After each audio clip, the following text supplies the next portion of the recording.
goes beyond what the mainstream network lays out for you. Because Sonia Barrett, she's got this book called The Holographic Canvas, and she does a program about it's called Sovereign Mind Radio. Our brains, our minds, our spirits are ours. They don't belong to CNN or Fox or anything like that, but Fox and CNN, they want you to think that way. They want to tell you what to think. Sonia's going to tell you a whole rainbow, dare I say, a plethora of reasons why you shouldn't believe them and why you should make a daily practice of thinking for yourself, because that's the biggest thing that the powers that be fear. If the American people began to think, they would be up to their eyeballs in fecal matter. You can substitute whatever word you want for that.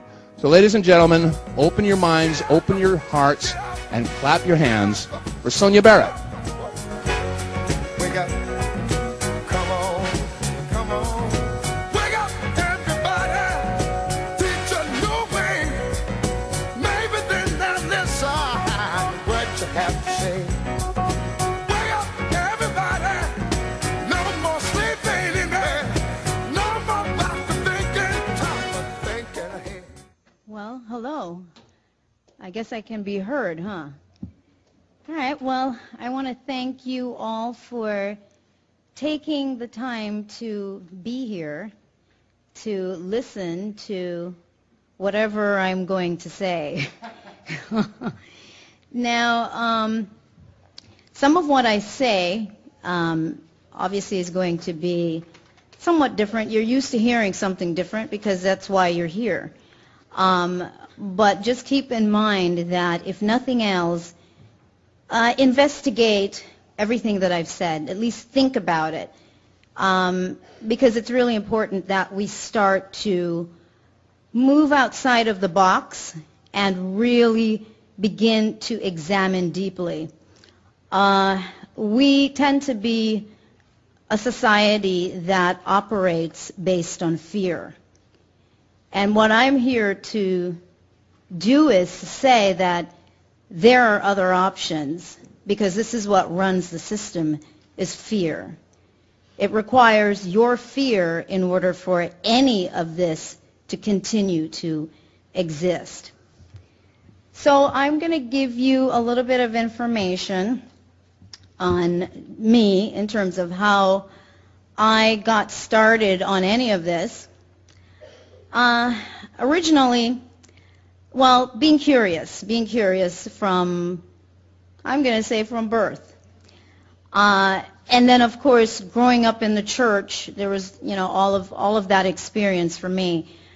I always had questions that were never answered in church. And so my questions sort of remained there with me, not expressing them to anybody since I was a child. But then as I got older, I started to think about things even more. Left it alone as a teenager, and I went through a divorce after a very intense marriage, now a single mother with 2 children to raise. And because of my experiences in my life, I felt it necessary to understand why I was here and what here meant. What did that even mean, being here on the planet, or just existing, period? I decided that since there's got to be a way to figure this out, to understand more about this. So one of the things I did take my Bible, because you always hear, read your Bible. And I thought, well, what does that mean, read your Bible? I decided that, one, I didn't want the information from another human being. But I decided I was going to look at the Bible again just to see if there's anything I missed. So I did that, and then I set it aside.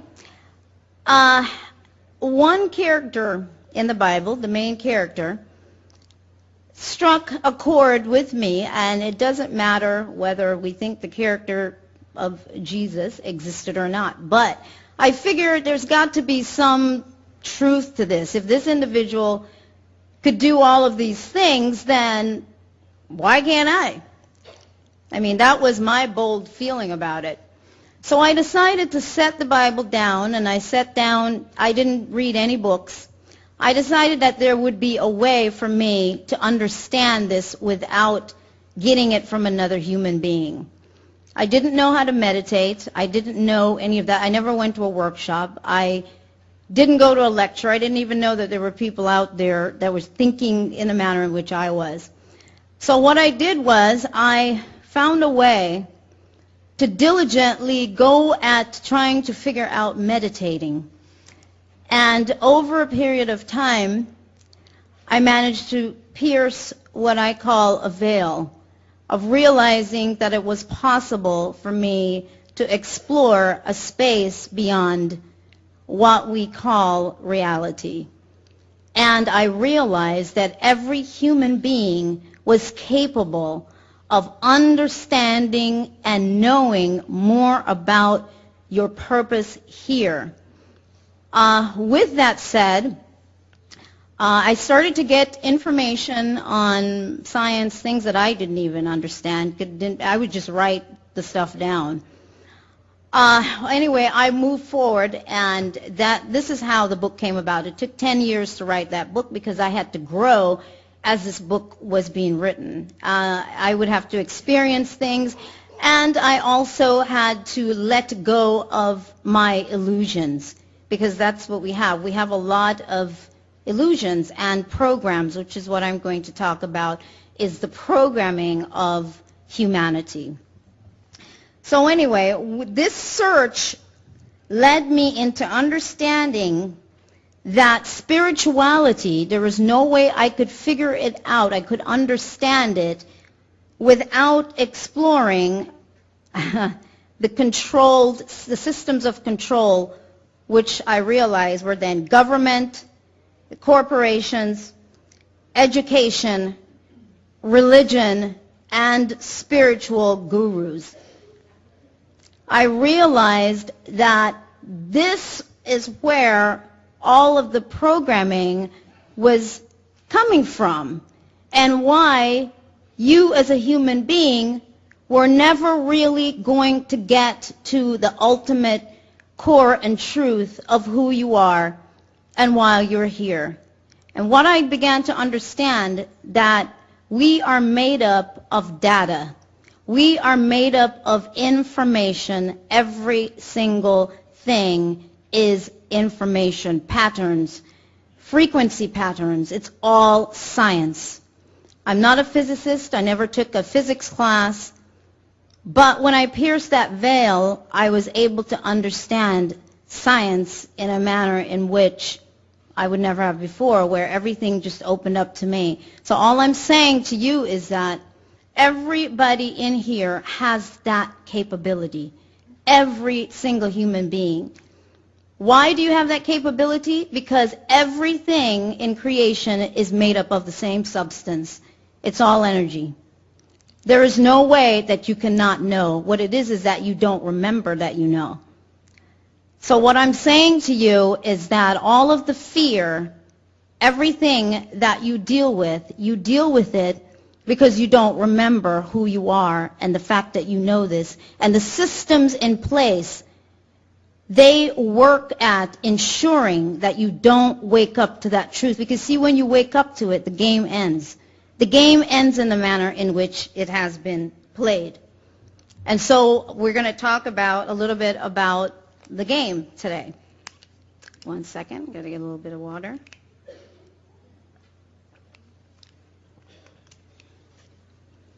Okay, so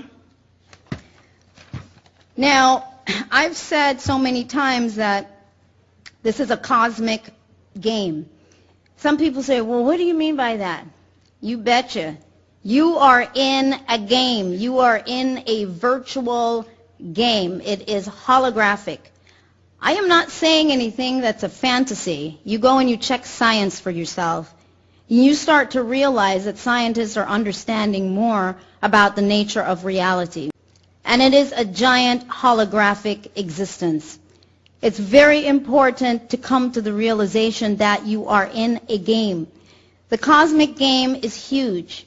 The cosmic game is simply creation at the core of itself, trying to see all that it could potentially be. Whatever, you cannot imagine or see what that is when I'm saying creation, because it's you can't fathom it. It's just unlimited. But it is trying to understand all of the possibilities that it could be, could exist as, and this is simply just one aspect of the game. What you are experiencing as a human being is just one minute aspect of the concept of a game. And in that game, you are understanding what it is to be a human being with all of the possibilities that could exist. If that did not occur, there would be no point to being here, for anything to exist. It has to explore all of the possibilities. Otherwise, everything would fold up and not exist. So first and foremost, recognizing that we are in a game. Let's see.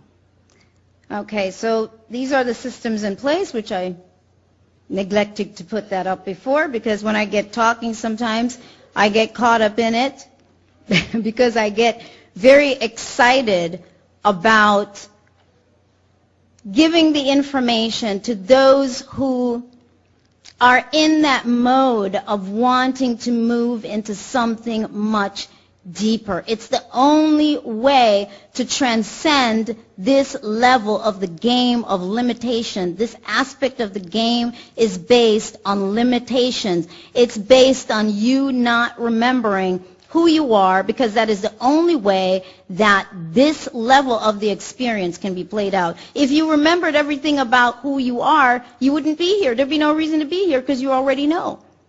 But the way the game is set up, you come in and you experience, and as you go through these different experiences, there's an opportunity for every human being, even though collectively, yes, on a one level we are one, but that one that exists had to create the illusion of individuality. And so you, as an individual, has an opportunity to begin to explore that and then take the game to a much higher level. It is for this reason that we are drawn to superheroes and comic book characters with superhuman abilities, because those are natural abilities for all human beings. The difference is because we are living in the limited state, so we don't remember that. But yet we are drawn to it because something inside of us tells us that we are more. Now, let me see. Now, this I threw in as an aspect of the game because the game involves any and everything, what we call good, bad, and indifferent. It's everything. It's people dancing, it's a riot going on, it's just different aspects of it. A tug of war is really what it is. A chess game is really what it is. People laughing, that's all part of the game. It's all part of it. The question is, do you choose to continue to be a pawn? You're a player and a pawn. It's a paradox. The whole thing is just a big paradox because you are teacher and student, you are player and pawn, but you need to now be a conscious game player. You want to be conscious of playing the game so you can decide how you are going to play that game and realize that you do not have to continue to exist and operate from the level that you've been operating in. You are an amazing being. And that's what the system, those we call in power, those which we're going to go into all of that, but those on a certain level of this game that we call the secret societies and some of these mystery schools, these are things that they don't want you to know. They don't want you to understand this because the game is that big. It's very big. It's outside of here, but right now we just need to focus on here, down here, to figure out how you're going to move beyond this. but it's a very huge game. From religion, government, the programming of our children, it starts there. The programming continues into, or should I say, with your families. There's ancestral programming that's in your genetics. You come in with these programs. And then there's a programming that you are given by your parents, and will go into the systems in place with those programs. But I also want to say that we talk about the matrix. And I think I've shifted a slide ahead, but that's okay. The matrix. We always hear about the matrix, and a lot of people get real confused because you've seen the movie The Matrix. And people say, yeah, you know, it's how it is in the matrix. But what is a matrix? A matrix is simply a system. The universe is a matrix. The earth plane is a matrix. I'm going to explain that further.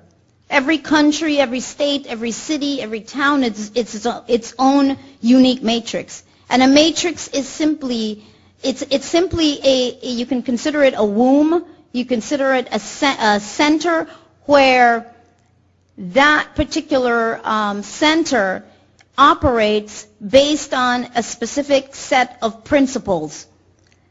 And the matrix that we're talking about right now here, it operates on specific principles as to how everything in it will be carried out in terms of the game. So everything is carried out in a particular manner, so it's a system.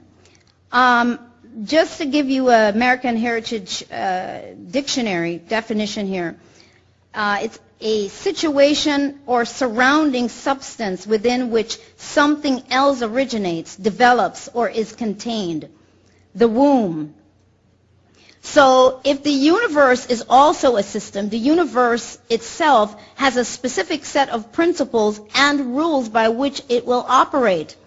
And everything within the universe, all the planets in the universe, then has to operate based on the principles within the universe. So when we look at the earth plane, what we see is specific environmental laws by which we operate.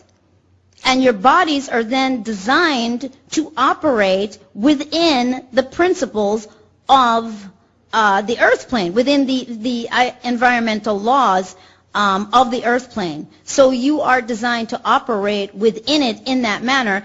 Your vehicle, your vessel, you are in your vehicles. You are in your bodies.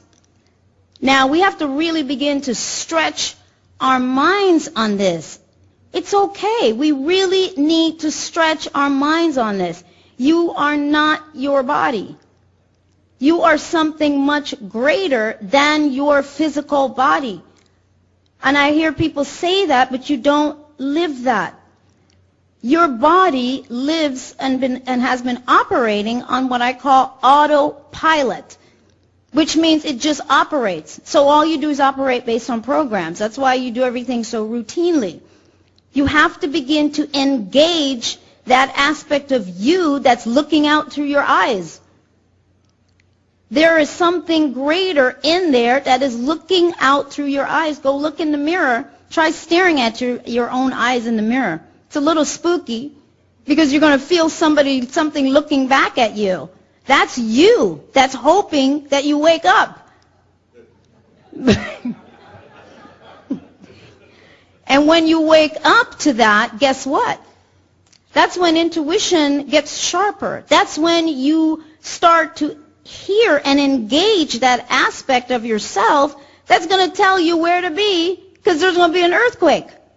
It's going to tell you what you need to do, when you need to do it, but you're not listening.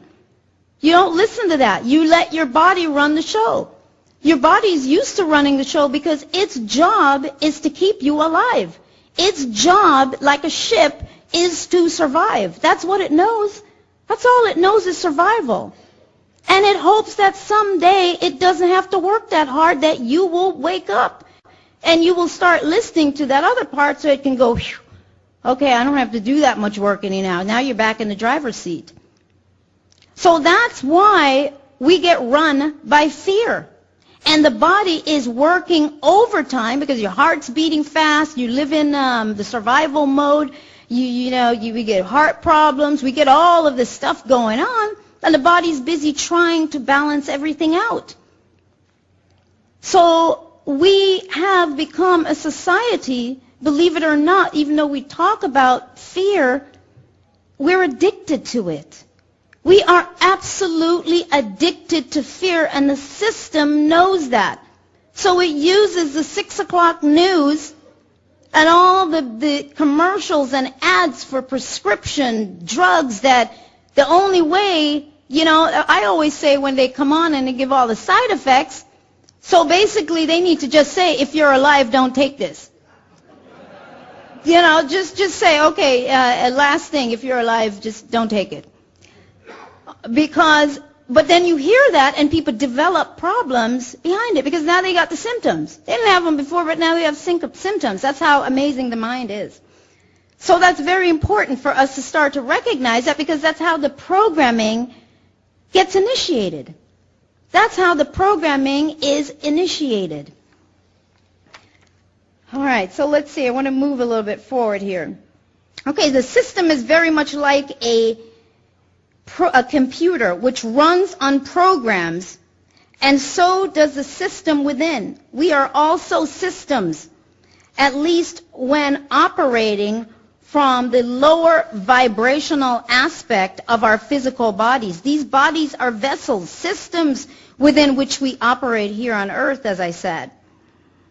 Remember, this is what ancient civilizations like Egypt were in search of. It is what you are in search of. But in the meanwhile, a large contributing factor in maintaining the game is programming, genetic and social programming. Okay? So you've been experiencing life through a matrix of programs, one embedded in another. Now, let's see. Let's start with one set of programs here. These are the base programs that everybody comes in with. Accepted human lifespan. Okay, I'm not going to get real crazy here because I really could. And I could really go into all kinds of trippy things. But let me tell you, when I snapped out of it, it was just the most powerful thing, and I have no regrets. But let me tell you, it's not something I just gained overnight. I went through a lot of just trials and tribulations because the illusion by which I was living would fall away, and that can be painful. That's why we don't like change, because it's very painful. But the only way sometimes to move to the next thing is to allow those illusions to fall away. Okay, so accepted human lifespan. There is no expiration date on any human being. There is no expiration date. I know some people are going to go, okay, well, that's crazy stuff. It's all programs. You can read about that in my book, The Holographic Canvas, but we won't go into that heavily today because that's one of the very things that they don't want you to understand. That's one of the things they're trying to figure out. They're trying to understand that. How can they live longer? Because, see, the great mystery is tied in to your lifespan. That's the great mystery. It's tied into your lifespan as to whether you can continue to be here as a human being and transcend. You've read about it in your Bibles. There is a way. There is a way for all of that. But they don't want you to know that because they want to study that. It's for the elites. And if we keep everybody dumbed down and give them packaged concepts of religion, then you live by those packages, and you live in fear, and you never explore the possibility of who you are and what you can be. The second one is the general gravitational limitations. Okay, you're saying, well, you can't defy the laws of physics. I say we can. I say we can. I'm just throwing all this stuff out at you. You take it and you do with it what you want to. And the only way that I say to people that I can get up and do any of this is because I had to get to a space where I didn't really care who thought I was crazy or if you like me or not like me. I understand now And I'm sharing it with a lot of people who did say that they want to understand that too. But the general gravitational limitations, destiny and fate, believing, just destiny and faith, unable to see beyond the physical, limited brain access. You use a small amount of your brain. The full aspect of your brain is actually functioning, but you're only aware of one tiny part of it that's operating. And I want to throw something else in here. Science tells you that we do not see with our eyes. We see with our brain. Do not see anything with our eyes. Our eyes only act as a lens. Our eyes, the brain, it picks up the frequency patterns of images, light images, color, light, sound, and all of that gets translated. And it's sent back through the cones, through the optic nerve, and then projected back out through the cones and rods in your eyes and creates the image before us. You before me and I before you, all a projection. It's all science. A sense of impossibility in going beyond the general programs of this reality. You feel that it is impossible to go beyond what you've been taught is the norm. Human beings can do amazing things, amazing things. The physical construct of reality. Everything in our material world is already hardwired into the brain's library of acceptabilities. That's why everything is based on your perception. Because you have a library. The brain holds a library of those things that you can accept as a possibility. We know what a tree looks like. We know what a chair looks like. Only because it's all we have a library, an expansive library over time that the brain has collected as possibilities, as acceptabilities, and then that becomes part of our genetic structure, and it's passed on to one generation to the next of acceptabilities. So you get a few people that can see certain things that are outside of the norm. Some people can see spirits, some people just different things. Well, for everybody, it's not the norm because it's not really part of the brain's library. Now, that's a very significant thing because what you need to do to take yourself off of the programs of just the things of acceptabilities, you have to now move into expanding your perception. When you expand your perception, it means that you do not put a lid on what the possibilities are. You do not put a lid on what creation can be. Right now, most people have a lid on it. You can't contain it. Creation could be, you cannot even try to figure what it could be. So how can you limit it to what another human being has told you that it could be? That's very important to understand because when you start getting that, you take that lid off and you say, I am ready to understand and to see beyond what I have been seeing. And when you do that, the brain starts to engage you more. You start to use or be aware of other aspects of the brain being utilized, being used, and it opens other pathways. It's through the brain. You create what they call new neural pathways instead of the habitual existence that we have, routine. Everything is routine. You create these new neural pathways and it just becomes amazingly expansive, and that's when you start to see beyond this timeline. But you can't see beyond this timeline now because you're so hardwired into this that you can only figure that this is what creation could be. This is just a minute aspect of you as a human being. It's just this tiny, tiny, minuscule experience that you think is your forever. It is not. You are not even here all the time. Science will tell you, everything is wave and particle form. I'm looking at you and we seem to be seeing each other consistently, but we are not. We appear and disappear. We appear and disappear. That's science. Everything is appearing and disappearing. Just like you breathe in, you breathe out, everything is operating in a pulsation, rhythmic process. All of those things are very important to understand that there's a great science at work. If you want freedom, freedom is only going to come from in here. There's nothing out there. That's the illusion. It's only going to come from within. Regardless of what it is, we talk about the government, we talk about corporations, all of those systems are the game, and they exist to limit you and to make you think that they are all powerful and that they can hold you down. And they do when you engage in it, which we're going to talk about also, how that is possible, why that works.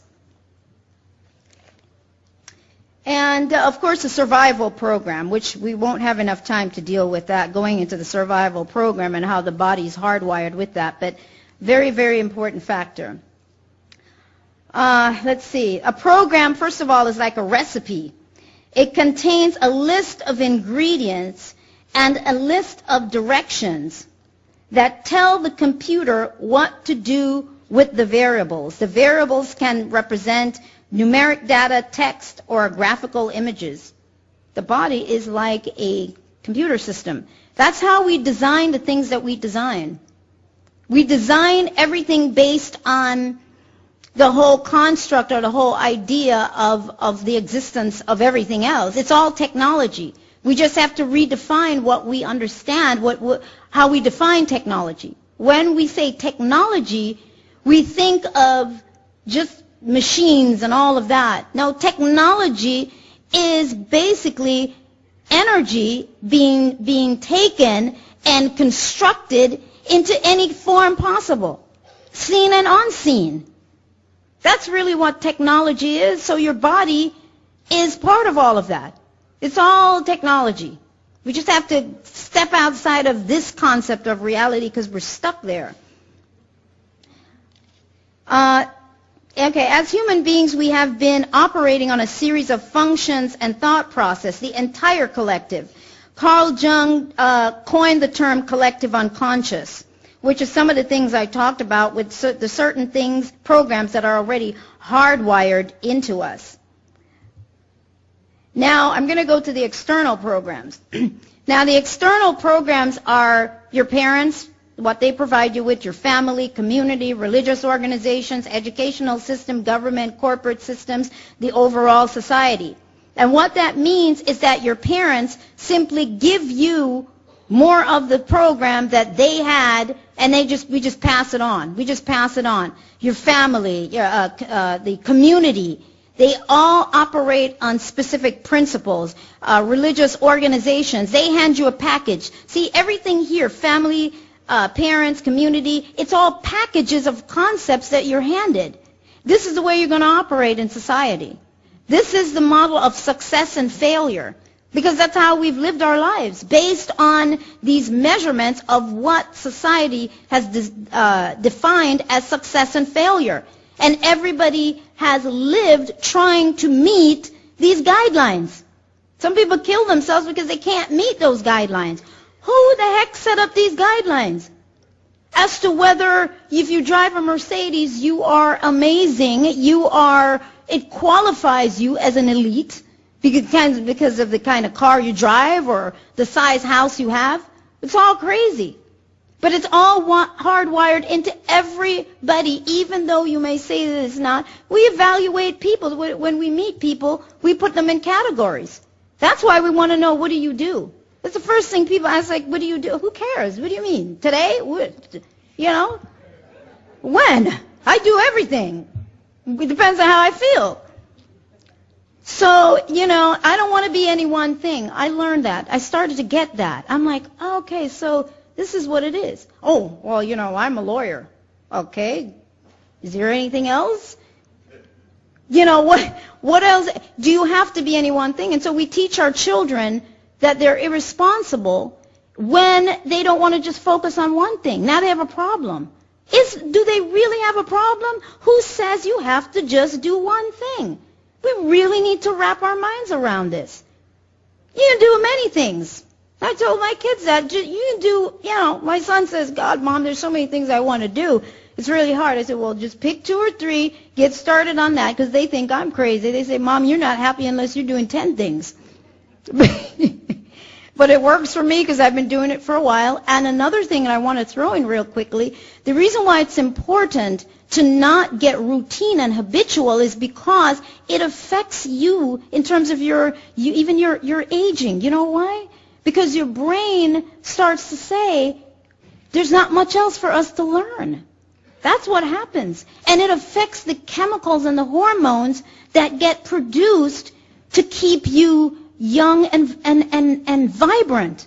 That's what happens. It shuts off those chemicals that get produced in the pineal gland, the pituitary gland. It shuts them down because your brain says there's nothing else for us to learn, so it's operating on the programs. Real important. But when you're not operating on the programs and you're acquiring new information, it has to activate the chemicals and the hormones that need to flow through, because it's like, oh, life. We are ready, we're living, we are learning.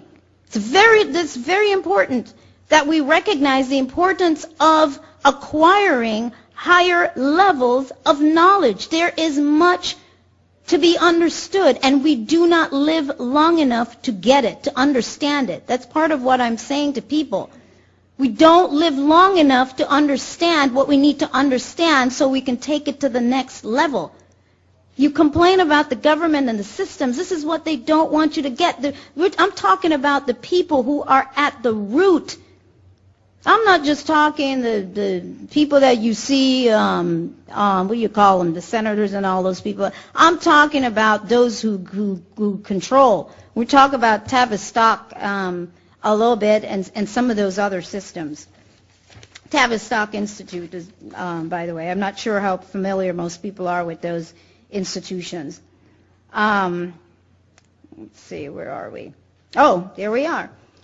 Okay, I call these the investigators. And the reason why I call them the investigators is because they check you out. They check out how you work, how your body works, how your brain works, how your mind works. This is how all the mind control happens. Because anybody who is just so out of touch, it just be really easy for mind control to occur. That's why I'm saying you've got to get off the programs. You've got to examine your life and see where you are. Is it just fear that I'm engaging in? Is it just a bunch of programs? Because I don't care what anybody says. When you understand a certain level, they know how the game works. They cannot affect you. You're let out of the game. In that sense, you're never let out of the game completely, which I'll explain that as well. But there's a point there because this is all based on consciousness. This is all based on frequencies. This is all based on vibration, the vibration of your consciousness. There's a measurement here. We're dealing with electromagnetic energy and what that means. There's Tavistock Institute. Let's see. I want to explore that a little bit. Tavistock Institute, I won't read a lot of it, but was founded in London in 1946 with the aid of a grant from the Rockefeller Foundation, set up for the specific purpose of actively reflecting the psychological and social sciences to the needs and concerns of society. The circumstances of World War II brought together an unusually talented group of psychiatrists, clinical and social psychologists, and anthropologists in the setting of the British Army, where they developed a number of radical innovations in social psychiatry and applied social science. Now, I'm not going to go too far because we don't have too much time, but Tavistock Institute is a major player. How many people out here are familiar with Tavistock Institute? They're major players. You need to check into them. All those things, eugenics, all that stuff is all tied into them. And they decide, the sad part is that they're all tied into all the healthcare screenings, all the stuff that they say they're doing for you. No, it's all study. It's all study. And you really need to understand that. Don't buy into all of that. It's very easy for you to engage in it because they make promises that sound good. And that's all that it is. It sounds good, but it's really just all about studying more about how you function and what medications they can give you. What can they do? How can they create a more evolved version of a dumbed-down human being? And Edward Bernays, how many people are familiar with Edward Bernays?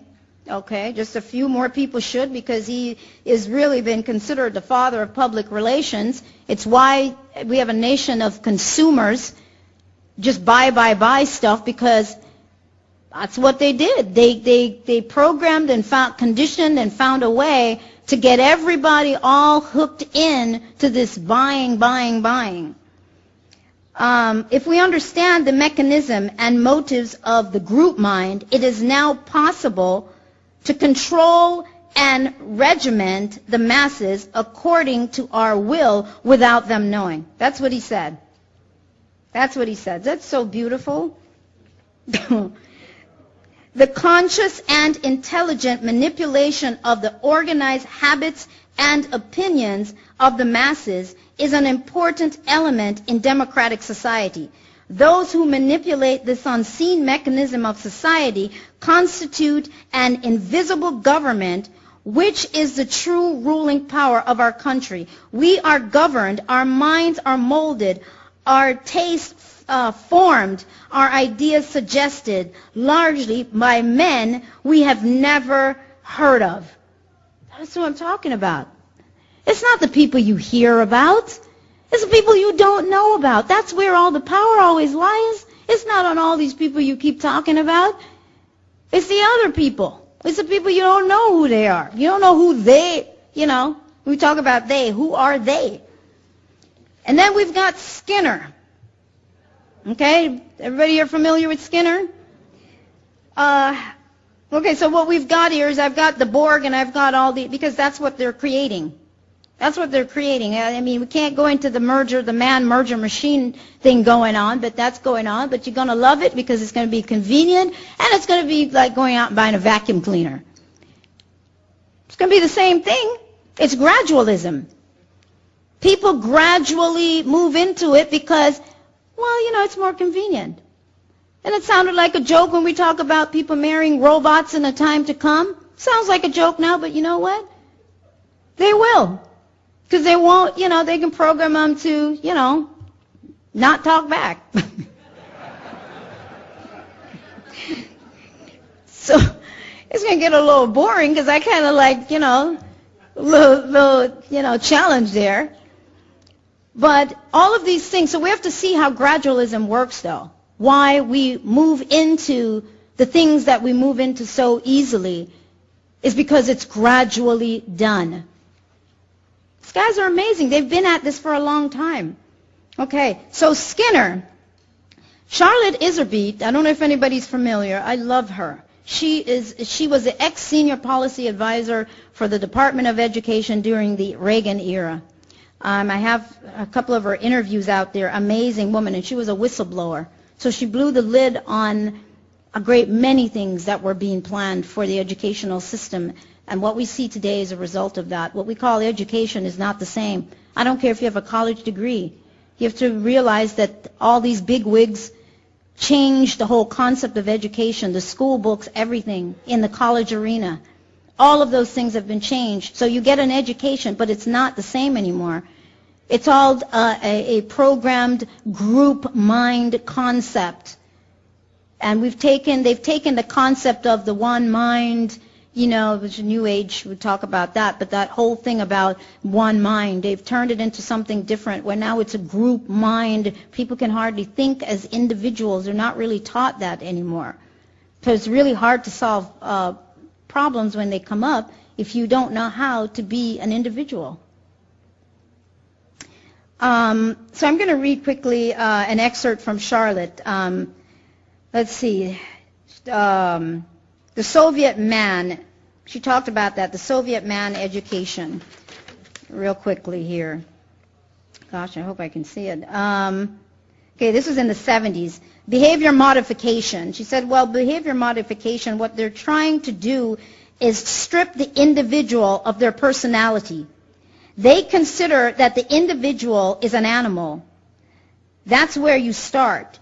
You really could start with Wilhelm Wundt, in Germany in the late 1800s. His laboratory there and Pavlov studied under Wundt. A lot of people thought all the psychologists studied under Pavlov, but Wundt is very interesting. He figured out pretty quickly that psychology, it's the study of the soul. Well, in all of his experiments, he wanted to change people, and he couldn't do it. It's very hard to change the soul. The soul sort of floats around and escapes your grip. So he changed the whole system to human beings are animals, and they are to be trained, not educated, to be trained. And they do that through stimulus response. It actually works on the nervous system versus the soul and the brain. Behavior modification conditioning bypasses the brain, and they had to figure out different techniques to bring this all about. Now notice she talked about through stimulus response. Stimulus response. What do we hear that word a lot? What do we hear it with? The stimulus package. Why was it called the stimulus package? I've often wondered that. Why was it called the stimulus package? They don't name or do anything just because. Okay, we talk about the nervous system, which we don't have time to go into that today, but again, I'm telling you, it's all science. The words that are used, it triggers something in you. And stimulus, when you think of stimulus, it conjures up all kinds of other concepts. So you're constantly being stimulated by the thought of this stimulus package.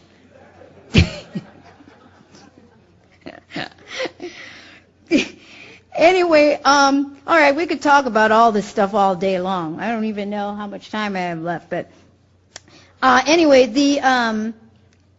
the culture code. There's a gentleman named Dr. Clotaire Rapaille.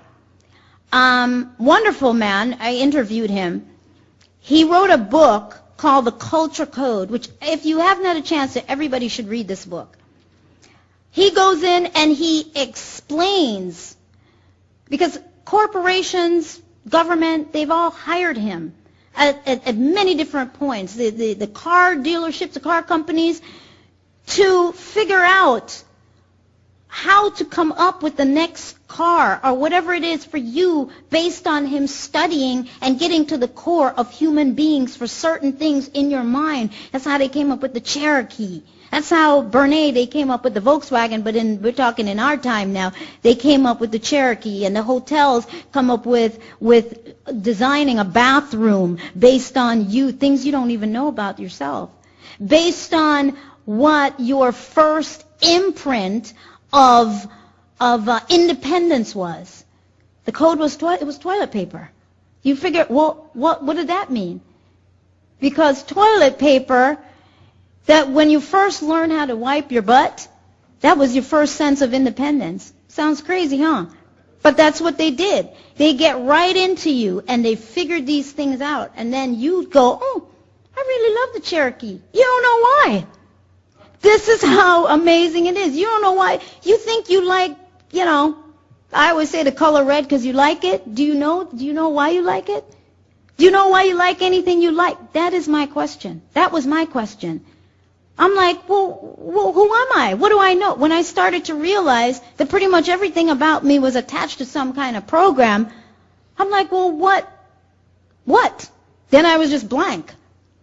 So now you go through this whole thing. Do you ever get rid of all the programs? That's a good question. But the main thing is to wake up to the realization that you've been operating on programs. And then you take it from there. And I wish we had more to really go into some in-depth. I have a lecture that I did. It was 5 hours on programming also that is there. Let's see. I've got to race through it here. Okay, so mass mind control, which you see there. Okay, so get out the box. That's all I have to say right there. It speaks for itself. Get out the box. You want to find freedom? Don't play around.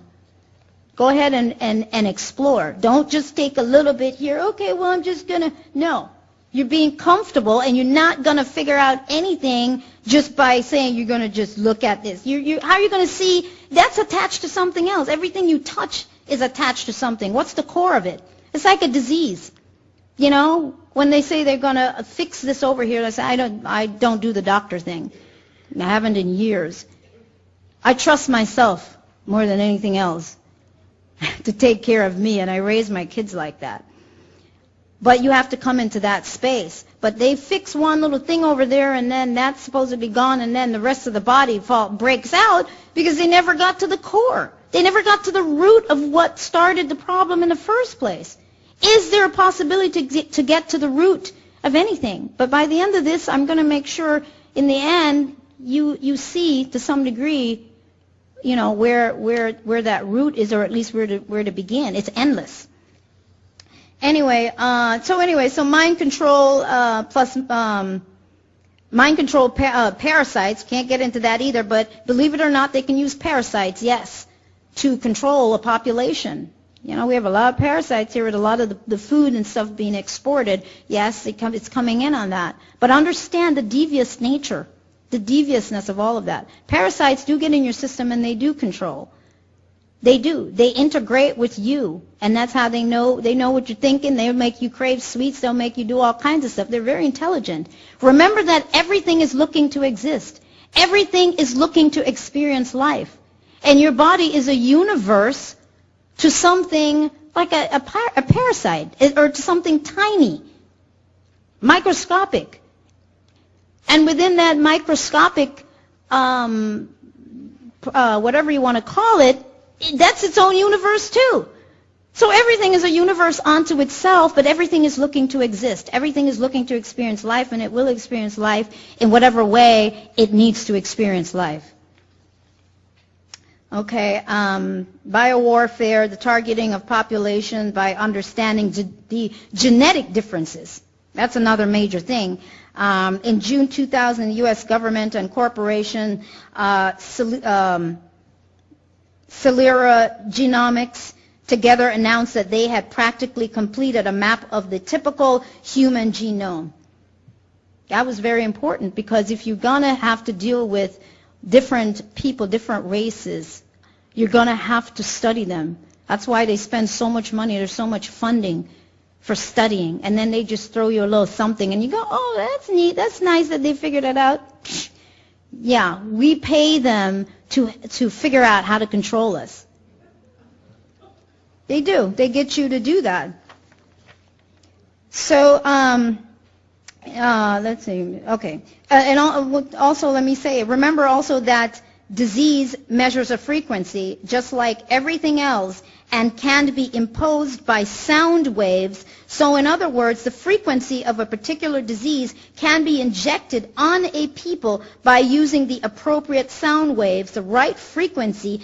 And in studying the human genome, it allows for the possibility of affecting people of a certain genetics while others would be completely unharmed. Now, doesn't all of this sound like a video game? It's a big, giant virtual game that you're in. And I'm not telling you this for you to be in fear. Nothing you hear at this conference in the next couple of days should be about fear. But if you can keep in mind, you're in a game. How do I want to play this? Okay, I'm hearing what's going on. There's a lot of different aspects going on. What do I want to do? Okay, so out of the box. Okay, well, we could talk about the economy, but we don't have time on that. Okay, let's see, the economy as a language of exchange. Okay, so basically the concept, or so-termed economy, as language of exchange is a system of measurement and comparative value. I'm going to explain that. Comparative value, the sourcing of the output of one's life force, whether it be based on the exchange, harnessed, or secured through a product or service. The bottom line is that in the end, it's all about your life force, and someone is either trying to capture it, harness it for free, or charge you for having a life force. Okay? So what is free energy? Did we hear that thrown around? Free energy. Okay, what I'm telling you is free energy is not just what you think. Free energy, the reason why free energy is so suppressed, it means you. It means you, believe it or not. It's the freedom of you to be a co-creator, to remember who you are. That's the suppression. That's the real suppression of energy. When we talk about free energy, we just think it's just the suppression of the use of natural resources. You are a natural resource. The only difference is they use our life force to go to these jobs and to wear you out, basically is what it is. And you, I mean, we can go through a whole process of that, but the life force that comes from you, that's what they pay you for. They pay you for the energy you expel from yourself to do this. And you don't get paid enough for what they end up doing to you, because they prepare you for retirement, where you automatically know that you're going to get sick. You automatically, it's a given. You just know. So you spend your whole life preparing for this. How insane is that? You spend most of your life making sure that you have a good retirement package. Hello, wake up. Live.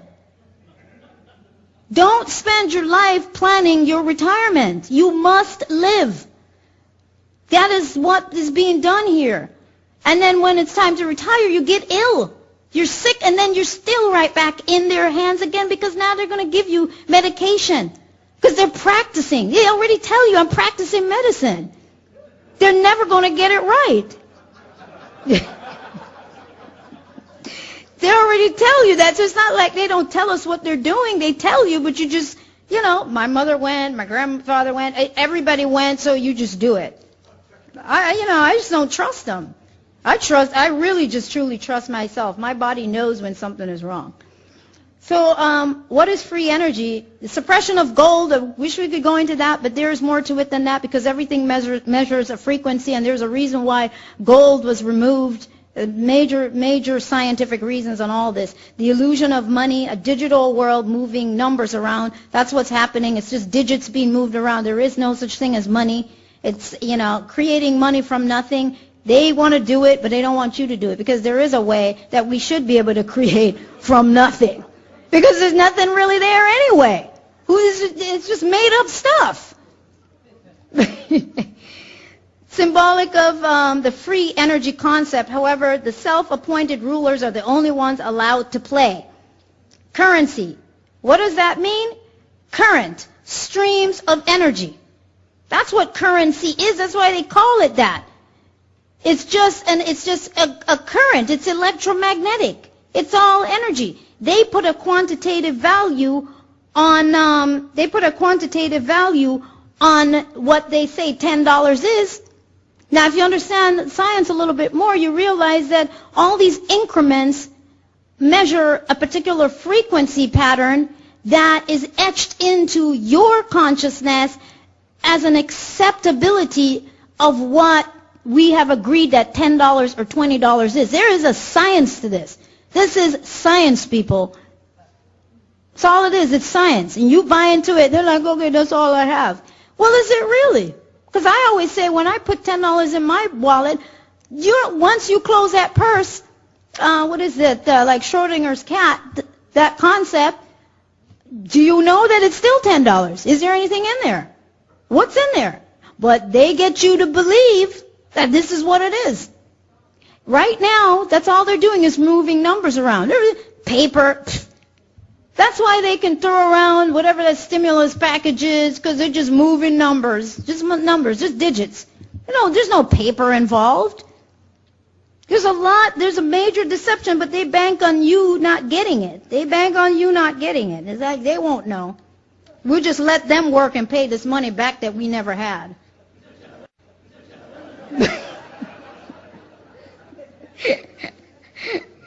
It's the same thing they do with those mortgages. You know that. There's nothing. Nobody gives you any mortgage. Just create a checking account, put your name, slap it on there that you don't even know about, and then you start making them money when you start making those payments. There is no money. Anyway, this is an endless game with multiple levels, a game of endless potentials. Now, we won't have time to go into all these other things here. I wanted to go into a little bit about quantum physics, but we kind of talked about it a little bit. I want to get into this.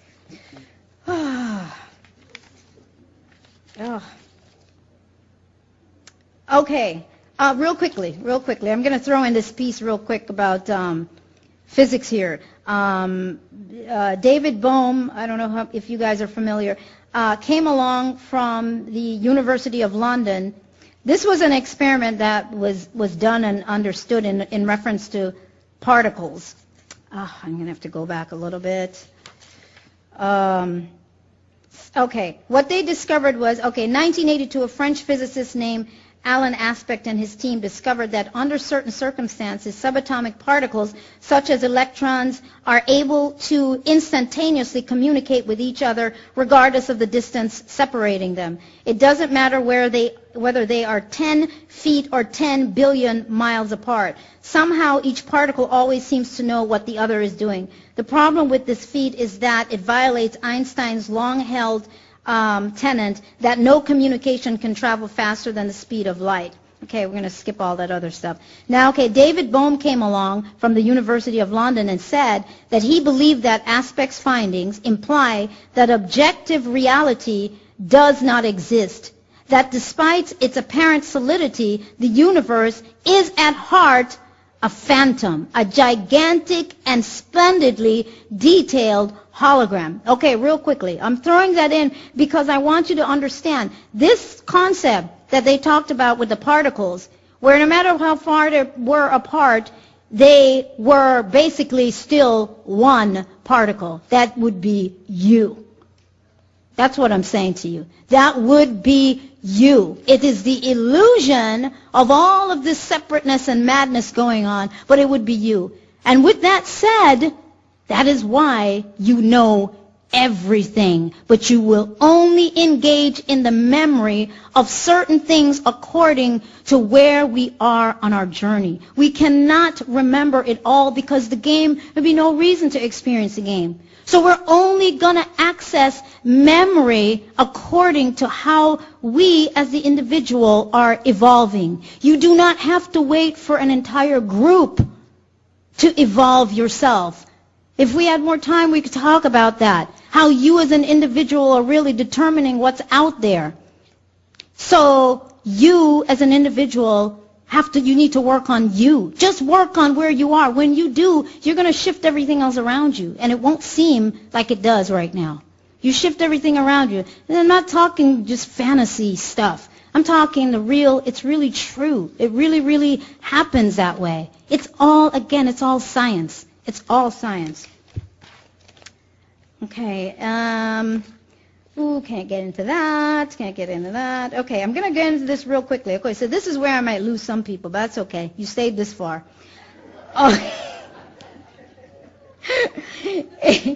Okay, ancient mystery schools and modern day secret societies. Let's see, Okay, so with that said, this has been the objective of the ancient and modern day mystery schools and secret societies is to re-engage with this deeper aspect of consciousness, which I was not able to completely go into. Through the creation of religion and packaged spiritual concepts and beliefs, people have been redirected away from the natural flow of the engagement of their spirit or inner guidance.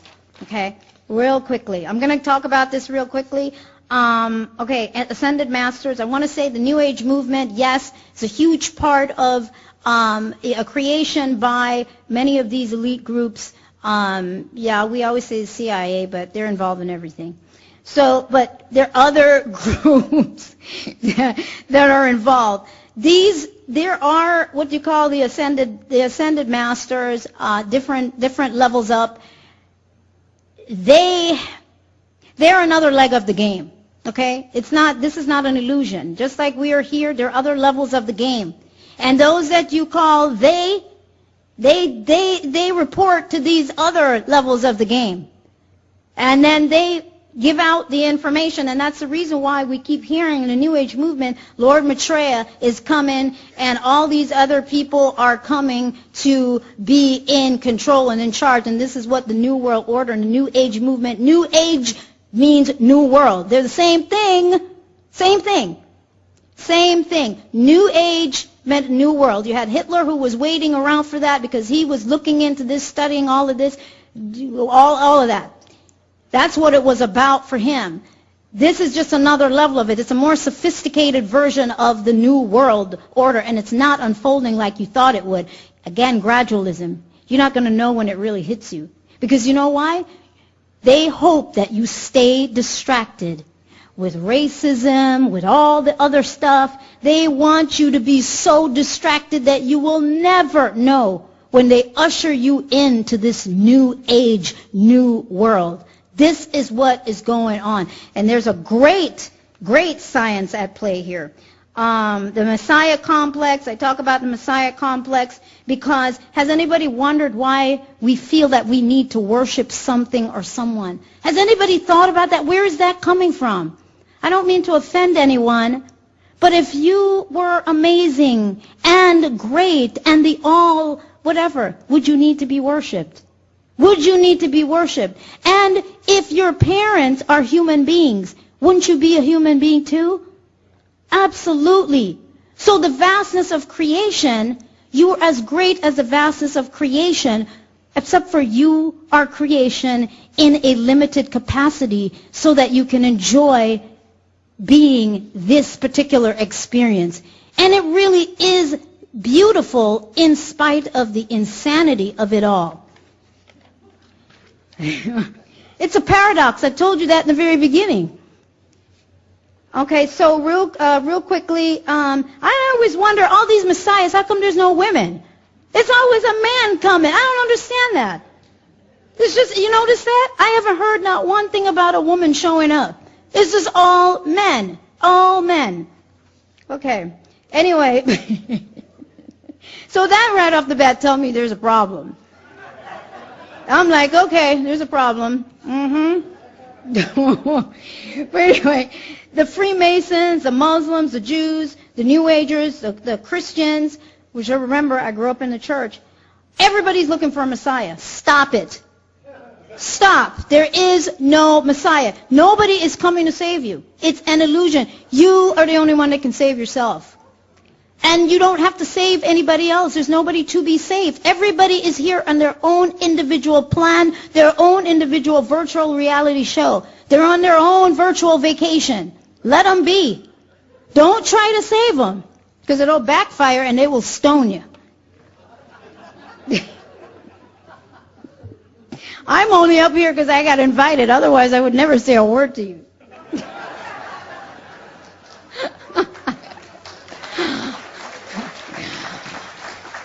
I don't infringe on anybody. I know where I'm going, and I know what I see the game, and I know what it's about. So I leave people alone.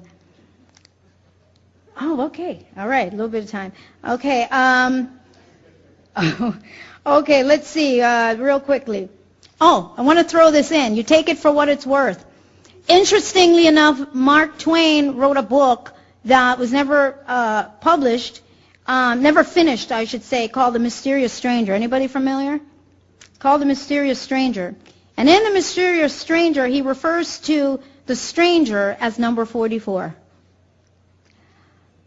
Number 44, according to Mark Twain, represents a young Satan. Anybody with me? Anyway, it represents a young Satan. And I thought that was really, really interesting, and I'm going to tell you real quickly why I thought it was interesting. I have seen, and I'm not calling this person Satan, I've seen the images of our new president, lots of halos. Has anybody seen that? Lots of halos. and the pin glistening, lots of all that stuff going on. Number 44. Okay. Now, the other aspect of this is, even as a Superman, we've got all of that stuff. It's supposed to be light bearer. Anyway, let's see, including their desire for spiritual enlightenment. Okay, other thing real quickly.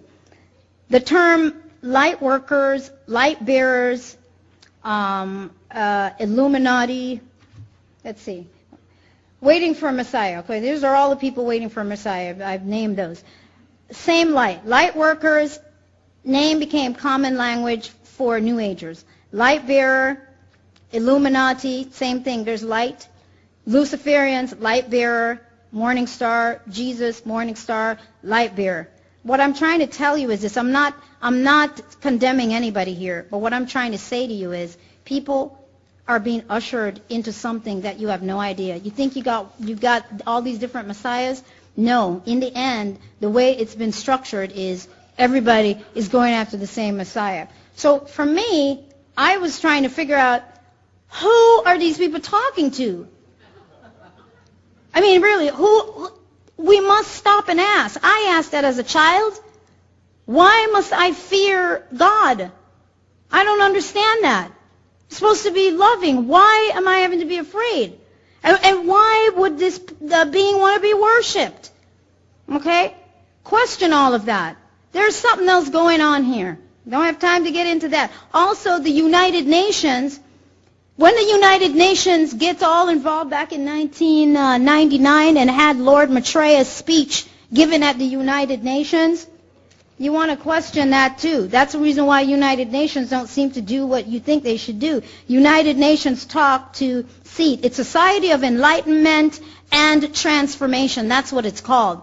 There's a lot of stuff going on over there. Lots of stuff. And it's all tied in together because guess what? They're part of the New Age, New Order. And this really, in the end, what they have, how it's set up is they recognize the ushering in of these many, of this Messiah as different offices being occupied. Just like we change presidential seats and we change the cabinet, it's the same thing. Our corporate structure is set up on the same principle. There's one concept, one formula, and it's set up on the same principle. And we must recognize that. So when they are talking about Lord Maitreya coming, you know what they're actually talking about? You can go research it for yourself. They're looking that there is a Christ. The Christ is considered an office. It's considered an office, and who is going to be the new Christ for earth? Who is going to be the new one to oversee that? And it all leads back to light, the light bearer, which is considered to be Lucifer. I'm not saying Lucifer is good or bad. I'm not saying any of that. I'm just saying that that's what it is. That's how it's structured. That's really what it is. It is the ultimate force, the ultimate ruler of the planet. You check your Bible, you check all your stuff. That's what it is. You got it. What you have to do is follow the dots. Trace it. Just go trace everything yourself, and you will see that there's a great plan here. There's a great plan, and you have to decide if you want to be a part of that plan or not. Let's see. Okay, well, you see how they're playing a chess game in your head, and, everybody in their robotic position feeling really good, going to work, doing their thing. You got your head on a platter also, and this guy over here is like he's at work. That's how I used to feel when I go to work. But in the end, because I'm having to cut a lot of this short, in the end, what it comes down to is your awakening. Your whole body has to be reactivated. This vehicle, this vessel, has to move into activation once again, and engage in the deeper aspect of who you are beyond the physical life that you live. And it's powerful. And the game you never leave the game. However, you can transcend out of this limited aspect of the game and begin to move into being a more, what should I say, a more awakened, a more aware, a more evolved consciousness. And all that it means when I'm talking about consciousness is you are acquiring larger aspects of that consciousness, and that's simply awareness. It is self-awareness, being aware of who you are, being aware of self.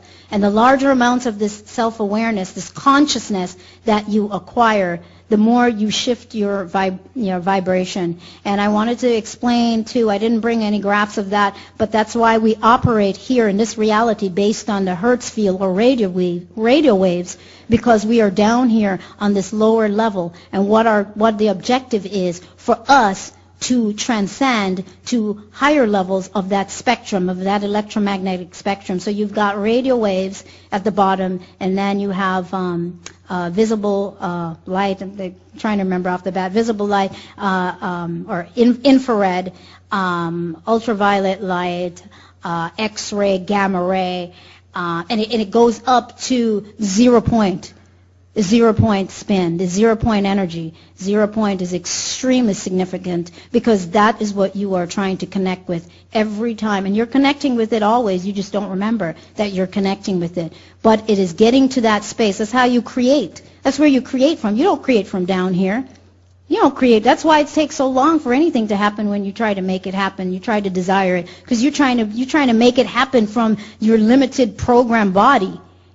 When you move from that space, you move into a space where you are the core essence of who you really are, beyond being a physical body. And that's where you create from. And it just all falls through time into this timeline, down here, yes, down here. Because it gradually has to fall through time and then particularize it, becomes a particle or becomes whatever the accepted form needs to be for this environment. But what it is we are transcending beyond this radio field, this radio waves. And with that said, geez, I've never rushed through a presentation like this because I can talk. My kids would tell me, they say, Mom, when we were little, we used to wish you would just beat us because when you start talking, we wish you would stop. It just beat us. Now they can just tell me, they say, yeah, Mom, I got it. But anyway, you are the scroll. I want to leave you with that piece. You are the great mystery. They don't want you to figure it out. You are the scroll. Everything that you need is contained within you. And you need to remember that. When all this insanity comes up, because there's going to be more of it, recognize the power that exists within you, that you already are. And when you shift, there is nothing that can penetrate the vibration of that consciousness that you will shift to. Absolutely nothing. And they hope that you do not figure it out. But I want you to understand it because they're trying to figure it out. They're trying to understand it. So with that said, I hope that I was able to be as clear as possible in that short period of time. Wake up, everybody! Well, you see, we need wake up, everybody. We need wake up, everybody. No more sleeping in bed. No more backward thinking. Time for thinking ahead.